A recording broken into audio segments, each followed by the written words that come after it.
बिस्मिल्लाहिर्रहमानिर्रहीम। नाज़रीन, प्रोग्राम मद्दे मुकाबल में मतीन हैदर आपकी खिदमत में हाजिर है। और हमेशा की तरह आज भी पाकिस्तान में अहम तरीन डेवलपमेंट्स, अहम तरीन जिसे कहते हैं तहलका खेस और अहम तरीन स्टेटमेंट सामने आई हैं। और आज के इस प्रोग्राम में हम इन मौज़ूआत का अहाता करेंगे। सबसे पहले तो साबिक़ वज़ीर आज़म के साबिक़ प्रिंसिपल सेक्रेटरी आज़म ख़ान का अहम तरीन बयान सामने आया है साइफ़र के बारे में, जिसमें उन्होंने इंकशाफ किया है कि साइफ़र के अंदर किसी किस्म की कोई हकीकत नहीं थी, झूठ और बेबुनियाद था, और साबिक़ वज़ीर आज़म ने अपनी सियासी साख बचाने के लिए इसे इस्तेमाल किया। और इसके साथ साथ साबिक़ वज़ीर ख़ारजा का भी नाम इसमें लिया गया कि वो इसमें भरपूर अंदाज में शरीक थे।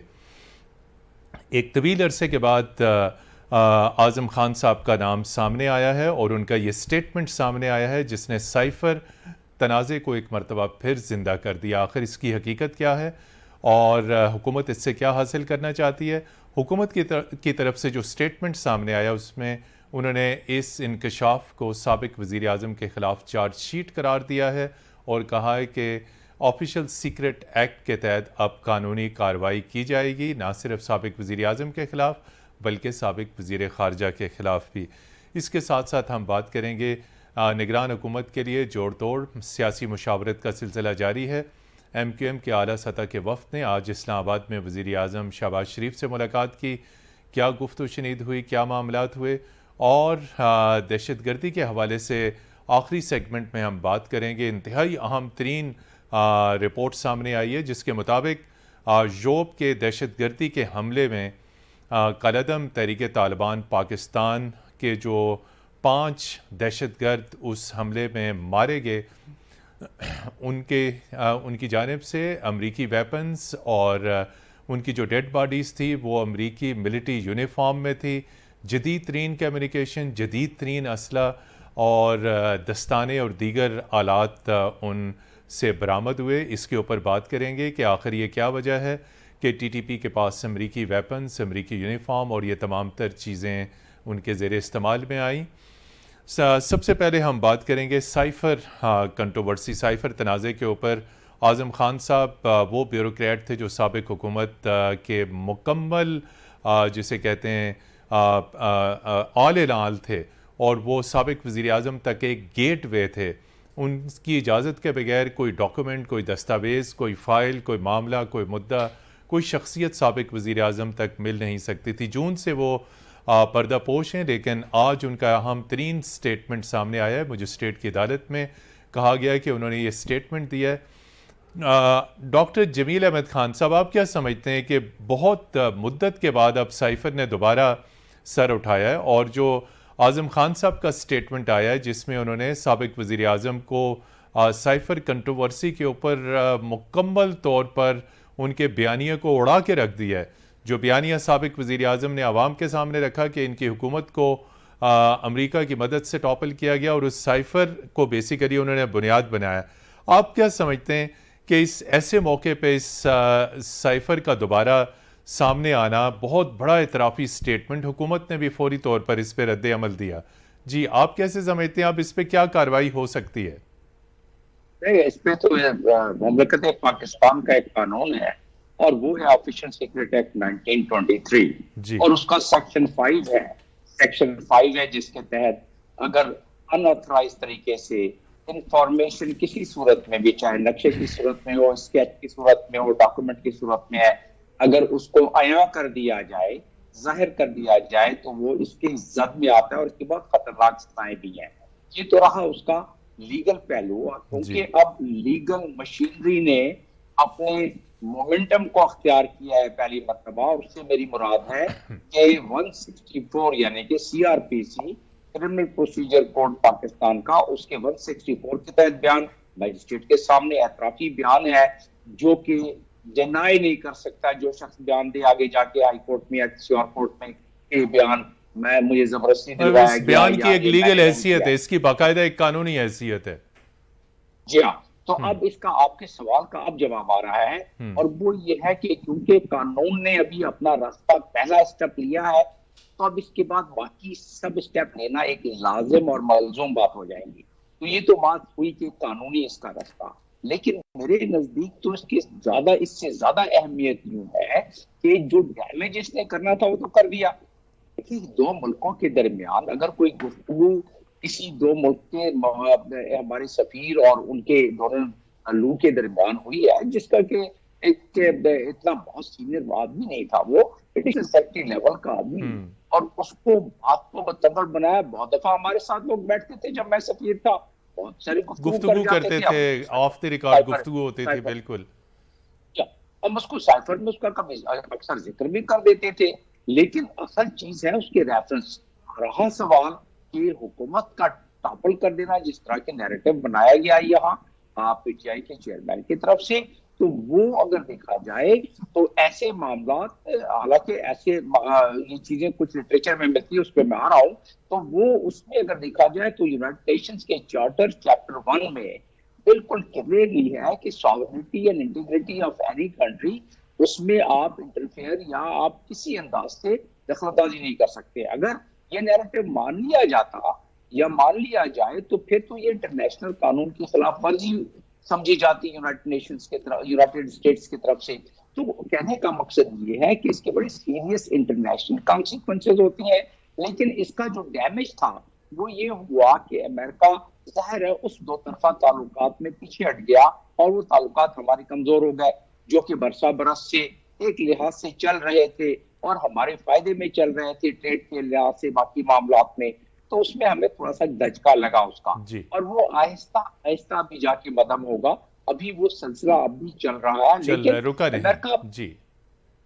अमेरिका बाद में समझ गया कि ये नैरेटिव सियासी नैरेटिव बनाया गया, और सियासी नैरेटिव का अमेरिका को नुकसान ये हुआ कि वहां की भी अवाम वो सोचने और सवाल करने पर मजबूर हो जाती है, और वहां का मीडिया अपने हुक्मरानों से, अमेरिका के हुक्मरानों से, कि ये अमेरिका क्या दखलंदाजी कर रहा है, जो कि उनके कानून में भी नहीं है, क्योंकि इंटरनेशनल लॉ नहीं है, तो उन्हें अपने अवाम को भी जवाब देना है। इसलिए दो तरफा ताल्लुकात हमारे थोड़े थोड़े क्या ज्यादा खराब हो जाते हैं। ये इतना सीरियस मामला है कि इसमें अगर जिस शदोमात से और जिस सीरियसनेस इस नैरेटिव का तस्करा किया गया, अगर उसी अंदाज में इसको देखा जाए तो ये मुल्कों के दरमियान इतनी ज्यादा कशीदगी पैदा कर सकते हैं कि जिसको संभालना मुश्किल हो जाता। बिल्कुल जी। सलमान मुजाहिद बलोच साहब, आप इस कोलिशन गवर्नमेंट में हुकूमत का पार्ट हैं आप, और आज आपने वजीर दाखिला राना सनाउल्लाह की प्रेस कॉन्फ्रेंस भी देखी, जिसमें उन्होंने कहा कि ये ऑफिशियल सीक्रेट एक्ट की खिलाफ वर्जी है,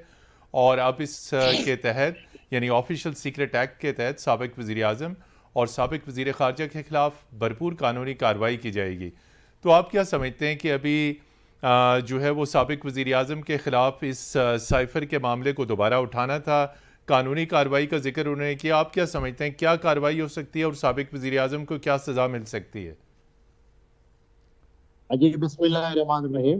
मतीन अगर साहब, आपको, आपके मेहमान, आपको व्यूअर्स को अस्सलाम वालेकुम। जिस तरह से अभी जमील साहब जो है वो ऑफिशियल सीक्रेट एक्ट 1923 के सेक्शन का हवाला दिया, और 164 सीआरपीसी के तहत जो कन्फेशनल स्टेटमेंट रिकॉर्ड हुआ है, इतराफी बयान जिसे कहते हैं, बिल्कुल उसका हवाला दिया।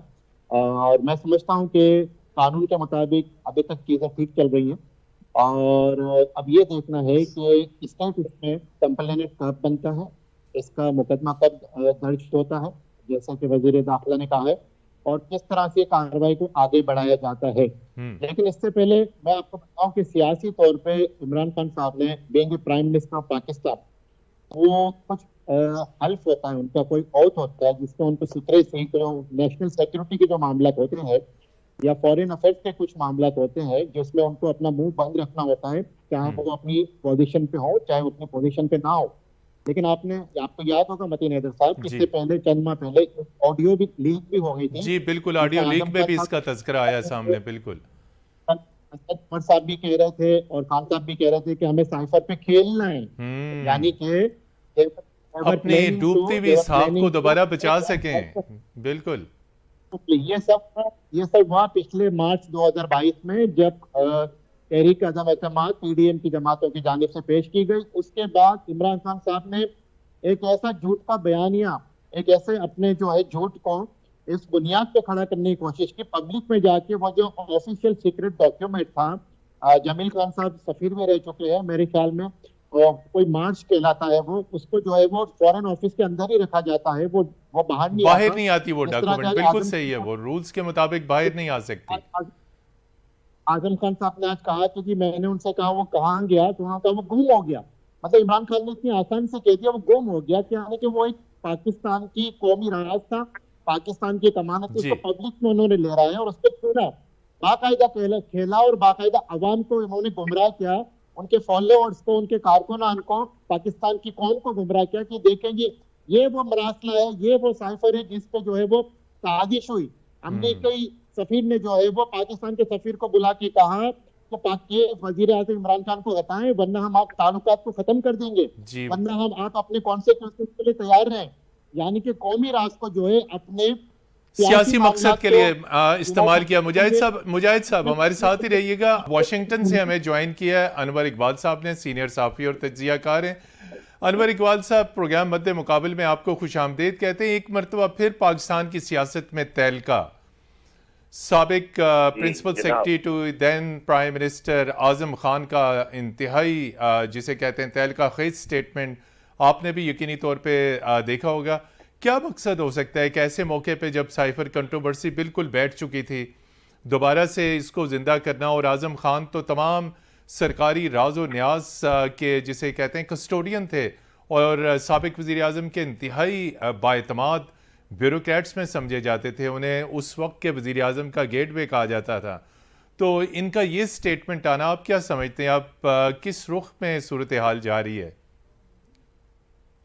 जनाब, बात ये है, सबसे पहले तो आपका शुक्रिया कि आपने मौका दिया अपने फोरम में आने का। पाकिस्तान, वाशिंगटन एक छोटा सा शहर है इस्लामाबाद के मुकाबले में, तो हमें तो बड़ा अच्छा लगता है जब इस्लामाबाद हमें बुलाया जाए। जी। बात ये है मतीन हैदर साहब के एक लिंक सा नजर आता है। यहाँ से देखें, कल ही यहाँ ह्यूस्टन में एक कॉन्फ्रेंस थी जहाँ ये जो हमारी पाकिस्तान ब्यूरो की इंचार्ज है वहाँ स्टेट डिपार्टमेंट में एलिजाबेथ होस्ट, उन्होंने भी यही बात की और उन्होंने बड़े पहली दफा 15 महीनों में पहली दफा किसी अमेरिकन ऑफिशियल ने डोनाल्ड लू का नाम लेके इस बात की वजाहत की कि डोनाल्ड लू पे गलत इल्जाम लगाए गए और ये प्रोपेगेंडा है, डिसइंफॉर्मेशन है, फैब्रिकेशन है और हम इस बात की इजाजत नहीं देंगे कि प्रोपेगेंडा और डिसइंफॉर्मेशन और मिस इन्फॉर्मेशन के जरिया यूएस पाकिस्तान ताल्लुकात खराब किए जाएं। पाकिस्तान और अमेरिका पुराने हलीफ हैं और हमारे ऊंच नीच आती रहती है, लेकिन ये ताल्लुकात कंटिन्यू करेंगे, हम इस तरह की किसी कोशिश को कामयाब नहीं होने देंगे। तो मैं समझता हूँ कि इस बात को दोनों तरफ महसूस किया जा रहा है कि इस जो भी इल्जाम था गलत था, सही था। इमरान खान साहब ने एक इल्जाम लगाया जिसको पॉपुलैरिटी मिली, लोगों में वो मकबूल हुआ, तो वो वाशिंगटन और इस्लामाबाद में महसूस किया जा रहा है कि जरूरत है इस बात की कि इस तजिए को पुश करके अब आगे बढ़ा जाए और उससे जो नुकसान पहुंचा है उस पर काबू पाया जाए और उसकी तलाफी की जाए, तलाफी की जाए किसी तरीके से। और इसलिए मेरा ख्याल है कि वाशिंगटन और इस्लामाबाद दोनों जगह इसको इतनी शिद्दत से मेंशन किया जा रहा है। मैंने पहले भी कई दफा मैंने खुद भी ब्रीफिंग में डेरेक शोले साहब से और दूसरे लोगों से सवाल किए थे, तो उनका जो जवाब होता था वो इतना खुला और इतना वाज़ा और इतने सख्त अल्फाज में नहीं होता था जितने सख्त अल्फाज में कल एलिजाबेथ होस्ट ने कहा। बहुत कैटेगोरिकली। नाज़रीन, यहाँ पर हम लेते हैं एक ब्रेक के बाद आपकी खिदमत में फिर हाजिर होंगे और इस मौजू पे गुफ्तगू का सिलसिला जारी रहेगा। हमारे साथ रहिएगा।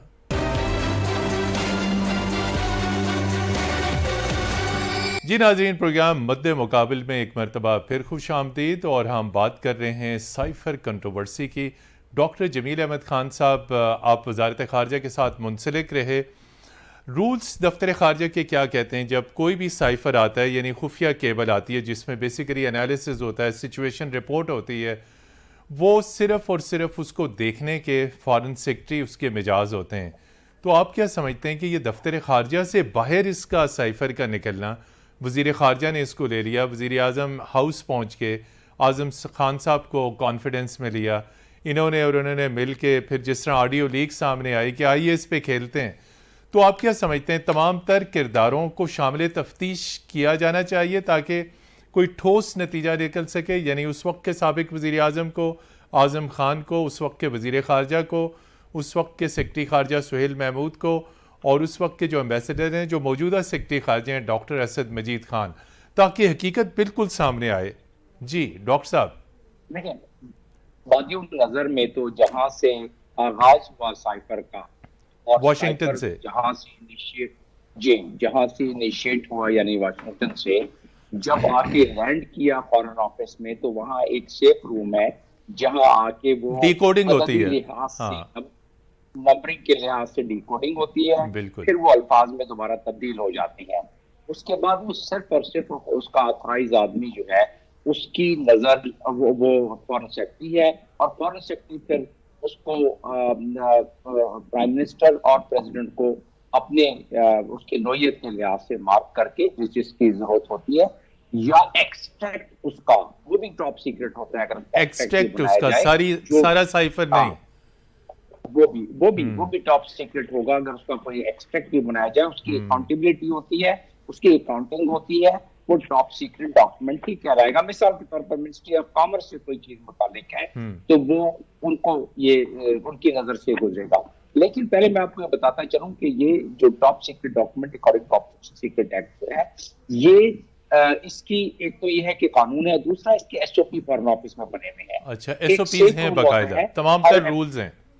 जी, इसके बिल्कुल फ्रेम किए हुए हैं, और एक सेफ रूम जहां से चलता है, यानी वाशिंगटन से चला या मैं जहां से फिर रहा हूँ, हर जगह एक ऐसा कमरा बना होता है जो कि बहुत मजबूत और बहुत उसके सिक्योरिटी के लेयर्स होती हैं, और वहां एक ही आदमी ट्रेंड और ऑथराइज होता है जो उसका ऑपरेटर होता है, और असल जो जिम्मेदार है वो सफीर है।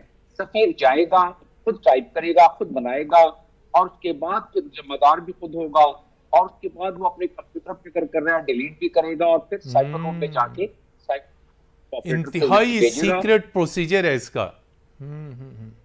और फिर जब बेसिकली ये टॉप सीक्रेट डॉक्यूमेंट अगर मार्क है ये, तो ये टॉप सीक्रेट ही होते हैं ज्यादातर, या सीक्रेट होती हैं, तो उसको फिर उसकी एक पूरा तरीका दिया हुआ है कि किस तरह उसको मेंटेन करना है, कितने सालों के लिए मेंटेन करना है, कितने या उसे डिस्ट्रॉय कर देना है। डिस्ट्रॉय भी करते हैं जी हाँ, डिस्ट्रॉयड बाय बर्निंग, वो भी उसका एक तरीका है कि कमेटी कौन सी होगी, किस किस तरह उस कागज की नंबरिंग होगी, किस किस तरीके से सर्टिफिकेट दिया जाएगा, किस कमेटी के सामने इसकी फायदियत खत्म हुई और डिस्ट्रॉय कर दिया गया। तो अगर इसमें कोई भी चीज इस पूरे चेन में अगर लीक हो जाती है, या वो सेक्शन 5 के उसमें जुमरे में आती है, ऑफिशियल सीक्रेट एक्ट का सेक्शन 5 है जी, प्राइज आपने किसी नक्शे को, किसी स्केच या किसी तहरीर को आपने किसी को जुबानी बताया या किसी को आपने दिखाया, तो वो सारी उस जुमरे में आती है, और उसकी बड़ी खतरनाक सजाएं दी हुई हैं। अब रहा सवाल कि आप कह रहे हैं कि वो इस में आएंगे, इसमें इस चेन में तफ्तीश के, तो यकीनन ये अब काम हो जाएगा उस इन्वेस्टिगेटिंग एजेंसी या उस इन्वेस्टिगेटिंग ऑफिसर का, कि वो कड़ी से कड़ी जब मिलाएगा तो जाहिर है फॉरेन सेक्रेटरी से आएगा, जाहिर है सफीर से पूछा जाएगा, जाहिर है से पूछा जाएगा, जाहिर है जो एडिशनल सेक्रेटरी होता है खासतौर पर प्राइम मिनिस्टर और प्रेसिडेंट ऑफिस में जो फॉरेन ऑफिस का जी, जो फॉरेन ऑफिस से उसका काम होता है वो लेके जाए जी, और लेके जाए उसको, और उसको प्राइम मिनिस्टर को ब्रीफ करे, उस पर दिखलाए कि ये है, और वापस अपने साथ फाइल ले आए। तो ये सारी चीजें उसमें होती है। तो बिल्कुल ये बात हुई कि तमाम तर कैरेक्टर्स शामिल तफ्तीश होंगे। बिल्कुल सलमान मुजाहिद साहब, सलमान मुजाहिद बलोच साहब, आज एमकेएम पाकिस्तान के वफ्द की वज़ीर आज़म शहबाज शरीफ साहब के साथ मुलाकात हुई है। तो एक तो यकीनी तौर पर निगरान सेटअप के हवाले से मुशावरत हुई होगी, आइंदा इंतखाबात असम्बली किस तारीख को तहलील की जाए, तो कुछ बताएंगे कि किन चीज़ों के ऊपर आपका इत्तफाक हुआ और कौन से आपके तहफ़्फ़ुज़ात थे? जी मतीन अहमद साहब, इससे पहले कि मैं आपके सवाल का जवाब दूं, मैं थोड़ा सा आपके जो पिछला टॉपिक है उसके ऊपर जी प्लीज, एक सवाल यहाँ पर कि एक पर्सन जो पिछले 1.5-2 माह से मिसिंग था, हाँ, वो अचानक उठ के आता है और वो आके मजिस्ट्रेट की कोर्ट में आके दफा 164 के तहत अपना एतराफी बयान रिकॉर्ड करा देता है। तो ना वो पुलिस कस्टडी में है, ना वो स्टेट की कस्टडी में, ना वो किसी एजेंसी की कस्टडी में जाहिर किया जाता है जी। इस पे बड़े क्वेश्चन मार्क है। जब ये मामला अदालत में जाएगा, ट्रायल पे जाएगा, और तो ये भी हुआ नुक्ते है उठेंगे, कि ये नुकात उठेंगे बिल्कुल। ऐसे विटनेस है जिन्होंने दफा 164 का बयान रिपोर्ट में दे दिया, वो अपने बयान से जाकर जब ट्रायल होता है तो डिट्रैक्ट हो जाते हैं, अपने बयान से मुकर जाते हैं और कहते हैं जी हमने अंडर ड्यूरेंस, अंडर प्रेशर ये बयान दे दिया। अब इस पे भी सवाल बनता है। बहरहाल जो आपने सवाल किया, आज का जो हमारे एमक्यूएम पाकिस्तान पॉलिटिकल बिल्कुल कन्वीनर सिद्दीकी साहब की सरबराही में जो मुलाकात की है प्राइम मिनिस्टर से, और देखें कल जो कन्वीनर एमक्यूएम ने जो एक प्रेस कॉन्फ्रेंस की थी उसमें तमाम अपने तहफ़्फ़ुज़ात का इज़हार कर दिया। शदीद तहफ़्फ़ुज़ात हमारे, खास करके एक तो जो डिजिटल सेंसस हुआ वो भी एमक्यूएम के मुतालबे पे हुआ, वो उसको अभी नोटिफाई नहीं किया गया, उसका नोटिफिकेशन अब तक जारी नहीं किया गया, उसको छुपाया जा रहा है कि कितनी आबादी हो गई है, उसको कंसील किया जा रहा है। इससे पहले जब ये 2 माह पहले जब ये सिलसिला चल रहा था तो 1,45,00,000 की आबादी पे लाके कराची की आबादी को लॉक कर दिया गया और कहा कि जी 98% डिजिटल मर्दमशुमारी पूरी हो गई। 2% रह गए जिसपे एमक्यूएम ने तमाम सबूत शवाहिद के साथ अपना मुकदमा पेश किया, through media, through press conference, prime minister को मिले, वजीर मनसूबाबंदी एहसन इकबाल साहब से उनको जाके बताया कि आपका इदारा सेंसस का जो डिपार्टमेंट है वो गलत बयानी कर रहा है। उसके बाद एक्सटेंशन हुआ और 50-55 लाख की आबादी का इजाफा हुआ। हमारा जो मेन कंसर्न है कि जी जनाब अब आपने इलेक्शन का ऐलान कर दिया, आप कह रहे हैं कि हुकूमत जा रही है अकॉर्डिंग टू कॉन्स्टिट्यूशन, और उसके बाद मैंडेटरी है 60 डेज में 90 डेज में इंतखाबात कराना। लेकिन जब आईन पाकिस्तान में ये भी मैंडेटरी है कि जब नई मर्दमशुमारी हो जाए तो उसके बाद हल्का बंदियां की जाती हैं, डिलिमिटेशन की जाती है आबादी की बुनियाद पे। तो जब तक अब नई हल्का बंदियां नहीं होती तो आप इलेक्शन में कैसे जा सकते हैं? ये एमक्यूएम का सबसे बड़ा कंसर्न है राइट नाउ। और एमक्यूएम का ये भी कंसर्न है कि कराची की आबादी 3 करोड़ से ज्यादा कब की हो चुकी है, और ये भी कन्वीनर खालिद मकबूल साहब ने कहा है कि जब तक कराची की आबादी को 3 करोड़ तक नहीं गिना जाएगा हम इस मर्दमशुमारी को नहीं मानते। 2017 में भी कराची की आबादी के साथ जो है वो एक खेल खेला गया, जी बिल्कुल, और अब भी यही किया जा रहा है। बिल्कुल क्यों हम इस पीडीएम के इत्तेहादी और वो इत्तेहादी हैं जिसकी बेस पे पीडीएम की हुकूमत खड़ी है। जी बिल्कुल, जिसकी बेस पे वज़ीर आज़म है। सलमान साहब ब्रेक की तरफ जाना है, सलमान साहब ब्रेक की तरफ जाना है। दूर नहीं होते तो फिर हमारा फायदा क्या इस हुकूमत में? जी बिल्कुल, हमारे पर्सन मिसिंग पर्सन, हमारे दफातर अब भी नहीं खुले। एमक्यूएम पाकिस्तान को सियासी आजादी नहीं है, हम सही काम नहीं कर सकते। जी सलमान साहब, हमारे साथ सुबह सिंध में पीपल्स पार्टी ने जो एमक्यूएम के साथ हशर किया है, जो भी लोकल गवर्नमेंट में माफ किए गए। बिल्कुल सलमान साहब, अनवर इकबाल साहब, ये जो 2 अहम तरीन डेवलपमेंट्स हैं, एक तरफ नायब अमरीकी वजीर खारजा अल-ज़बत होस्ट का स्टेटमेंट आता है और दूसरी तरफ आजम खान साहब का स्टेटमेंट आता है। आप क्या समझते हैं, इन दोनों में किसी किस्म का कोई लिंकेज है? बिल्कुल है। आप देखिए, आपको क्या ख्याल है कि आजम खान साहब ने अचानक बयान दे दिया? नहीं, जिससे आपकी जो पिछले स्पीकर ने मुजाहिद बलोच साहब ने जो बात की बिल्कुल सही की कि ये कोरिजन के अंदर उनसे दिलवाया गया है और पूरी गुफ्तगू हुई होगी, सारा कुछ तय पाया होगा और किसी फैसले के तहत दिलाया गया। इसी तरह जो मीटिंग थी ह्यूस्टन में, वो भी मुझे कम से कम मेल में कि 1-1.5 महीने से प्लान हो रही थी, वो भी कोई अचानक नहीं हुई। वो जो कॉन्फ्रेंस है रोल ऑफ डिप्लोमेसी, बिल्कुल कॉन्फ्रेंस जो थी, जी तो ये कोई जो है ना, ये डिप्लोमेसी में कोई चीज सरप्राइज नहीं होती, कोई सरप्राइज नहीं होता। तो इसमें जो है दोनों तरफ से कोऑर्डिनेट करके, मुझे तो यही लगता है ये बयान दिलाए गए। मकसद क्या हो सकता है? बन सके मकसद तो जाहिर है कि असल में खान साहब ईमानदार भी होंगे, अच्छे भी आदमी होंगे, लेकिन सियासत जो है वो क्रिकेट नहीं, शतरंज है और उसमें बहुत होशियारी से आपको हर चाल चलनी पड़ती है। बिल्कुल अनवर साहब, ब्रेक की तरफ जाना है और फिर ब्रेक के बाद भी आप हमारे साथ रहेंगे। नाज़रीन, यहाँ पर लेते हैं हम एक ब्रेक और उसके बाद हम हाजिर होंगे दोबारा, हमारे साथ रहिएगा।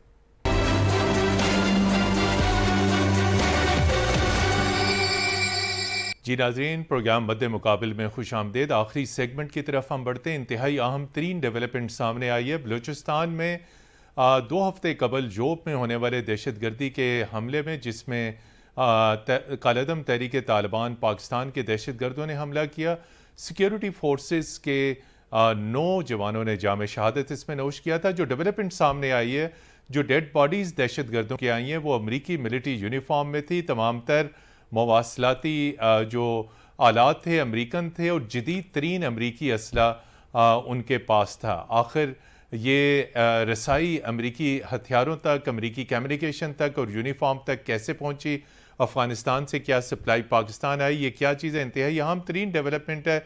लेफ्टिनेंट जनरल तलत मसूद साहब, आप कैसे देखते हैं इसके पीछे कौन हो सकता है, और इतने सोफिस्टिकेटेड वेपन्स, यूनिफॉर्म, कम्युनिकेशन के आलात तक तहरीक तालिबान पाकिस्तान के दहशत गर्दों की रसाई कैसे हो सकती है? क्या वहाँ से उन्होंने कैप्चर किए, क्या अफगान तालिबान ने दिए, आप कैसे देखते हैं? देखिए, जब अमेरिकन फोर्सेस ने अफगानिस्तान से इनखला किया तो वो इस जल्दी में उन्होंने किया कि कई चीज़ें उन्होंने अपनी छोड़ गए यहाँ, और उसमें बहुत से यूनिफॉर्म्स भी थे, वेपन सिस्टम्स भी थे, राइफल्स भी थी, ग्रेनेड्स भी थे, और आपको शायद याद नहीं है लेकिन ये ऐसी अफरा तफरी के हालात में वो उन्होंने यहाँ से इनखला किया और इतनी जल्दी किया। ये जो यूनिफॉर्म्स वगैरह हैं वो मेरे ख्याल में इन लोगों ने वही इस्तेमाल कर रहे हैं इस वक्त, चूंकि इनको मिल गए ये, और फिर ये समझते हैं कि ये पहनने से फिर एक लिहाज से इनको फ़ायदा ये होता है कि इनकी आइडेंटिटी जो है उसका पता नहीं लगता, और बाज़ दफ़ा उससे ये फ़ायदा भी उठाते हैं, और ख़ास तौर से वेपन सिस्टम से जो इनको कभी मुयस्सर न होते। जी, डॉक्टर जमील अहमद खान साहब, एक नया एंगल है, एक नई चीज़ है तहरीक तालिबान पाकिस्तान की जो जंग है उसमें ये अमेरिकन वेपन्स और ये तमाम तर चीज़ें डिप्लोमेटिक लेवल पर तमाम तर चीज़ें अफगानिस्तान के साथ उठाई गई हैं, लेकिन वहाँ से जवाब बहुत सरदार है। ये क्या वजह है? डॉक्टर साहब अपनी ऑडियो ओपन कर दें आप। जी प्लीज।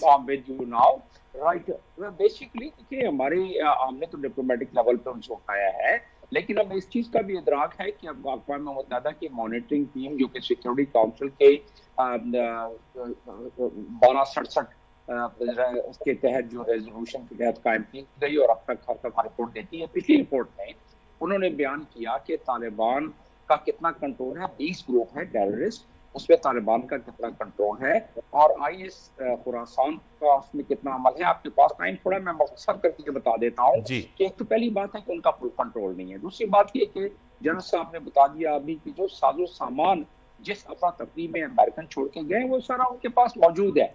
तीसरी चीज ये है कि हमारे डिप्लोमेटिक लेवल पर जो हमने उनसे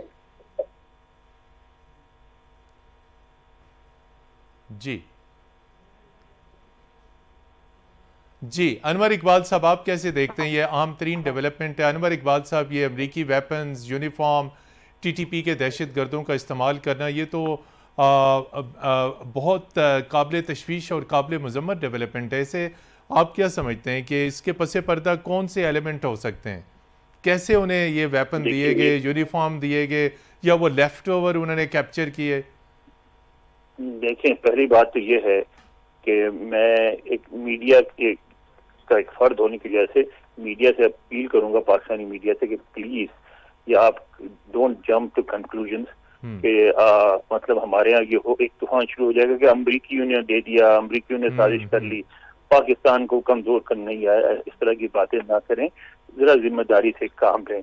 इसलिए कि ये जो कुछ जनरल तलत मसूद साहब ने कहा, जो प्रोफेसर जमील साहब ने कहा, दोनों की बात बिल्कुल दुरुस्त है कि वहाँ अमरीकी बहुत सारा असलहा, यूनिफॉर्म वगैरह छोड़ के चले गए थे, और वो उसके बारे में यहाँ खबरें भी अमेरिकन मीडिया में आई थी कि तालिबान वो चीजें बेच रहे हैं।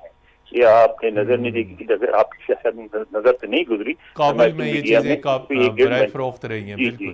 जी बिल्कुल, ये और वहाँ से उन्होंने हासिल किया। यानी मुझे याद है जब अफगानिस्तान में जंग हो रही थी तो मैंने US एयरफोर्स की बड़ी खूबसूरत जैकेट जो यहाँ $75 की मिलती थी, वहाँ मैंने ₹100 की खरीदी थी जुमा बाजार में इस्लामाबाद से। तो ये तो जो है ऐसी कोई अचंभे की बात नहीं है कि तालिबान के हाथ लग गए ये हथियार या वो। और फिर मैं काबुल में जब शिकागो ट्रिब्यून का रिप्रेजेंटेटिव था, वहाँ कवर कर रहा था, तो उस जमाने में मैंने एक रशियन टैंक ड्राइवर से उसकी जगह खरीद ली थी वहीं पे खड़े खड़े चौक में। तो ये तो अफगानिस्तान एक अजीबो गरीब मुल्क जहाँ कुछ भी मुमकिन है। कुछ भी। जनरल साहब, वन लाइनर, ये जो TTP का मॉन्स्टर सामने आया है, उनके पास ये वेपन मौजूद। जी जनरल तलत मसूद साहब, ये रिपीट कीजिए। जी सवाल आपसे ये वन लाइनर बिल्कुल 10 सेकंड से, ये जो TTP का मॉन्स्टर इस वक्त सामने आया है, बहुत बड़ा चैलेंज सामने आया है, अब हम इससे कैसे निपट सकते हैं? Army chief general Asim Munir ने तो कहा है कि ये हमले नाकाबिले कबूल हैं, अफ़गान सिटीजन्स यूज़ हो रहे हैं, अफ़गानिस्तान से हम एहतजाज कर रहे हैं, हमारे रिजर्वेशन हैं, तमाम तर चीज़ें, बयानात तमाम तर ठीक है, लेकिन इसका क्या मुकाबला मुमकिन है? देखिए, जो हमारी माजी की पॉलिसीज थी और अभी कुछ हाल तक यही पॉलिसीज रही हैं कि टीटीपी वगैरह को हमने काफ़ी अकोमोडेट किया है और इसी वजह से उनकी इतनी ताकत हो गई है। उसके बाद फिर जो तालिबान की हुकूमत है उन्होंने इनको टीटीपी को पनाह दी है और इसकी वजह से वो बहुत जोर पकड़ गए हैं। जी बिल्कुल, जी बिल्कुल जोर पकड़ गए। नाज़रीन, यहाँ पर प्रोग्राम का वक्त ख़त्म हुआ जाता है। जनरल तलत मसूद साहब, डॉक्टर जमील अहमद खान साहब और सीनियर साफ़ी और तज्ज़ियाकार अनवर इकबाल साहब, आप तमाम हज़रात का बहुत शुक्रिया। प्रोग्राम मद्दे मुकाबिल की टीम को इजाज़त दीजिए। खुदा हाफिज़।